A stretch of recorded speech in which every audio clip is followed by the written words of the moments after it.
Now be honest. Who here likes paying bills? I hear snickers. I don't see anybody raising their hands. I'm going to take that as a genuine honesty. Who here genuinely looks forward to writing out a check, to depleting their bank accounts just a little, sometimes a lot more? Well, Peter Gibson in the business office makes this a whole lot less painful. Doesn't he? He often quips about being the school's miser bill collector.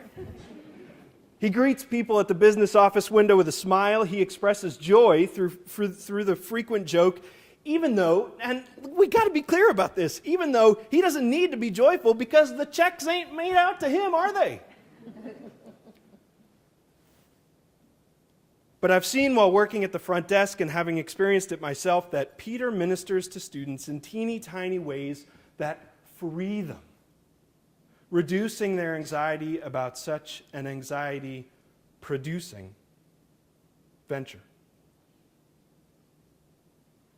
Third, at the beginning of the year, the library, which has been suffering from understaffing, was closed on Sundays. One particular student was distressed because she was commuting, and it was only possible for her to make copies of readings on Sunday nights.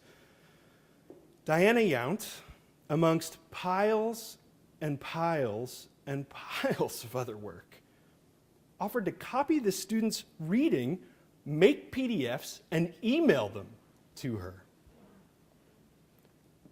This was certainly above and beyond. Not something that Diana had time to do. This was, at its core, a ministry to somebody at their greatest hour of need. Fourth, and last for today, but certainly not the last I could list. One of my dear friends here, Irving Scobie, is a prison guard. Last year I remember asking him if he ever had the opportunity to minister to the inmates that he works with. And this is what he said.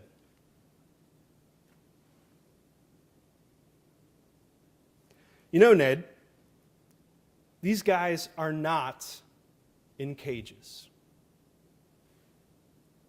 They're in cells. But too often, they're treated as if they're in cages. Like animals. So, well, Ned, I offer them the only kind of ministry that I can in our interactions. I offer them respect. They are, after all, human beings. So my ministry to them is the respect of human dignity. Maybe I should have saved that one for the macro ministry sermon.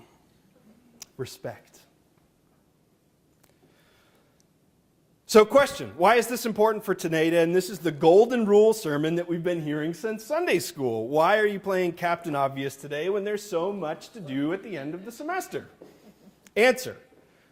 Well, let me start by saying that they say that pastors only have 3 or 4 good sermons in them, and they just preach these in different ways for the entirety of their career.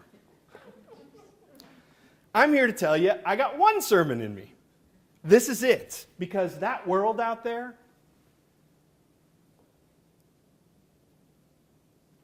that world, our world, it's still a broken place. Countless people may have preached this sermon countless times. It doesn't change the fact that that world is still broken. And we, friends, we, as people of faith, as leaders of faith, as followers of faith, as President Nick Carter says, practitioners of faith, we are responsible for it. We are responsible for doing something about it. But we can't begin to try and fix a broken world if we can't hold the door open for a friend of ours that's 3 steps behind us. We can't begin to address the complexities of suffering if we can't recognize the simple needs of people in our own community.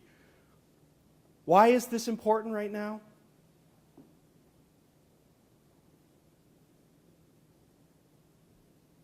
I was the chapel steward here for every single service in the Great Preaching series. Beautiful, amazing, incredible series. I heard every single one of the sermons, and you know what? I can't remember a single theme or message from any of them. You know what I do remember? I remember when Kurt holds the door for me when he's got something else he could be doing. I remember when I have got to figure out my account at the business office and I'm nervous about it, but feel better when Peter gets up from his desk and says hi. These are the ministries, friends, that will heal the brokenness around us. These are the ministries that make a difference, because when you hold the door for a stranger, when you make eye contact with them and you smile, you are feeding the hunger that's in their heart. When you approach your work as ministry and joy, you are opening the door to your home that rests here. And when you offer the disrespected and forgotten respect, then you are offering clothing to their exposed and naked bodies. Building the beloved community doesn't start with the prefab models delivered to street blocks of love. Building the beloved community starts with collecting hammers and nails of hope and respect. And then we shall call, and God will answer. We shall cry out, and God will say, "Here I am." Amen.